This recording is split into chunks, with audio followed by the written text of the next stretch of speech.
The idea is to take it a step forward and to innovate, or else why am I doing it? I don't want to be just another can in the assembly line. I want to, create, do something that's totally different and unusual. It's like, I hate to say it, but it's like what all songwriters say. It's true. It's like you don't write the song writes itself, and it just kind of falls into your lap. It's like when you say, gee whiz, did I do this? It was that sort of thing. Is video the same, or is video more work? Kind of. I think so. It's a cousin of the same creative, intent. I think. You let it create itself. Really, I know I do. In my opinion, it has to be completely entertaining and have a sense of a linear sense of continuity. As far as I like having a beginning and a middle and an ending, so you could follow a story. And not just be a collage of images, And sometimes that's great too. It depends on what the director has a visionary, what he sees really. And how much do you put? How much faith or trust, or how much of it do you let the director decide? Are you very involved in the concepts? Oh, I'm very much involved in complete making and creating of the piece. I mean, it has to be from my soul. Usually, it's an interpretation of the music, so I would think so, yes. But I'm hearing a radio next door, by the way, so I just picked the wrong time to start cranking the tune. Did you hear that? Every time you play. I love working with John Landis because we laugh a lot. We're never serious on the set. So it's fun working with John because I get to throw water balloons and stink bombs and everything at him. That's a ritual for me. After we wrap on each video, I throw a lot of stuff at everybody. So that's fun. That's awesome. How did you first meet John? I met John right before doing Thriller. I called him on the phone. I think he was in London. And I told him what I wanted to do and what the concept was. And we came together and we wrote it, the two of us. Now, when you were talking concept with him, did you envision it as being a movie or a music video? Because it seems it's more of a film. No, my idea was to make a short film, with conversation in the beginning and make that kind of linear and to bookend it with conversation at the end. But John and I, because he's such a fun guy, I really love working with him.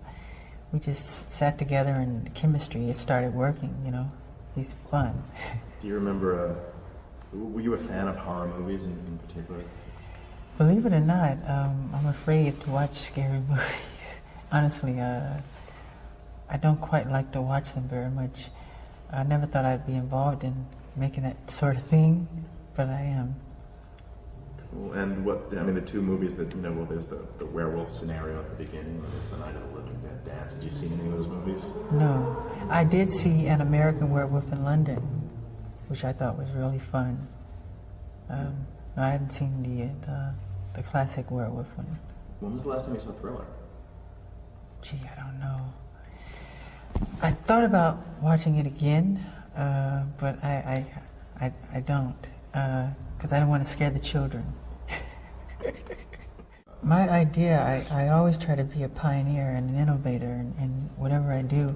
And my dream was to always make, short little films, because I'm a big fan of the Three Stooges. And I love watching Curly, who I think is wonderful. And they make these 15-minute shorts. And I said, gee, I would love to do something like that one day, with a linear story. So this was my opportunity. Rod Temperton, who wrote Thriller, that was one of the first raps, actually. He thought of having a rap at the end of it, and we called up Vincent Price, and he says yes right away. So Rod was taking the taxi from his hotel. He's a German fellow, from his hotel to the studio, and he wrote it within transit, and he did a great job. Did you ever meet Vincent or get to? Yes, I've known Vincent Price since I was 11. And first time I met him, it was at NBC Studios, and he said, "Come here," like that, in his kind of gruesome voice. And I started to cry because I thought he was serious. Because I used to see him by turning the channels and those kind of, I think he was in The Raven and the House of Wax or something. So he scared me. And was there any talk of trying to get him actually in the video, or Pardon? to actually get him physically in the video? No, there was never any talk about that, no. Okay, and some of the dialogue, we were watching the video earlier, and do you remember any of the dialogue from the scenes? Anything that jumps out at you from the film at the beginning with Ola? From Thriller? Yeah. Do you have a favorite line or favorite part of that? Because we were all... Oh, I like the scene when I'm looking at, when the girl, all these zombies are coming toward us, and she thinks she's safe with me, you know, being her boyfriend, and she looks over to me and I become one, and then we do that famous pull in and pull out movement, the Hitchcock move, and I love that moment, then I become one. It's fun. Yeah. It was a delicate thing to work on because I remember my original approach was, how do you make zombies and monsters dance without it being comical? So I said we have to do just the right kind of movement so it doesn't become something that you laugh at, but it just has to be, you know, take it to another level. So I got in a room with Michael Peters, and he and I together kind of imagined how these zombies should move by making faces in the mirror, and I used to come to rehearsal sometime with monster makeup on, and I loved doing that. So he and I collaborated, and we both choreographed the piece, and I thought I should start, you know, like that kind of thing, then go into this kind of jazzy step, you know. It's awesome because it... kind of gruesome things like that, you know. Not too much ballet or whatever. Right. It has that stiff movement to it. Yeah. You know, the length at that time, a 14-minute video, was pretty much unheard of. Were you worried at all that... No, you guys were because I knew if we did something with substance and content that people would watch, and it had great entertainment value, and if it held you, I knew we'd be okay, and that was the idea, you know. When you made the video, when you were making it, when you finished it, did you realize just what you'd accomplished, that this was going to be this groundbreaking? When I was in the editing room, I knew I liked it. I enjoyed it. You know, it has to be satisfying for me, and I enjoyed what I had seen when we finished it. So I was happy with it. Never totally satisfied, but I was happy. What about it would you have changed if you could?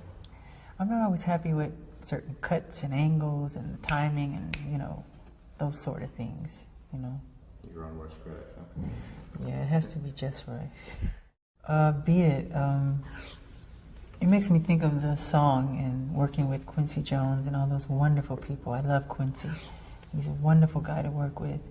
And I remember him telling me to write a song that I would enjoy, you know, with an edge. So I went in my room and wrote Beat It. I don't know why, but I did. About, you know, two gangs coming together. And the song is so self-explanatory that it's so easy to make this short film. And I had seen, I think it was a McDonald's commercial, and I said, God, I like the rhythm and the cut of this commercial. I said, I want this director for this piece. So I reached out to him. So that was Steve Barron, not Steve, I'm sorry, Giraldi. Bob Giraldi, better than me, good. Yeah, Bob was cool. That's awesome, I didn't realize that he came from that world. Yes, he started in commercials. Well, it certainly gave him a big opportunity there. Yeah. There was a time, was there a controversy at the time that MTV wasn't playing, you know, wouldn't play the video, and was it Billie Jean or Beat It that basically broke the racial I think it was Billie Jean, because that came before Beat It. It was between Mickey Schulhoff and MTV. I don't know the whole story. But still, how did that make you feel to finally, you know, to be the one to kind of be the first? It makes me feel happy. It really does. I was glad. Cool.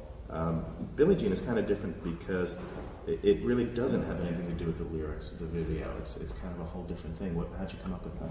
It's kind of surreal and it's different. I didn't come up with that concept. It was, I think, a British fellow. Steve Barron. Yeah, Steve Barron. He just had all these different and I thought he had wonderful ideas, but I let him go with it.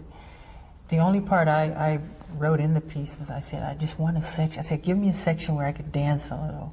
Because he said no dancing in the whole piece. He said, no dancing. I said, just give me one little moment. So that whole section where you see this long street and this billboard of these two girls, one of them is Billie Jean and I'm dancing. That's the only part I contributed. I wanted to do a dance number where I told my sister Janet, I said, you remind me of a Black Panther. I said, why don't you do something where you transform into a Black Panther and you transform into yourself again? She said, I like it, but she didn't go with it. Because the two of us, we always think alike. So I told her I was going to do it, so I did it. And in the dance, I said, I want to do a dance number where I can just let out my frustration about, injustice and prejudice and racism and bigotry. And within the dance, I just became upset and I let go, and that's what happened. And I think at the time, people were concerned about the violent content of the piece, but it's like easy to look at. It's simple.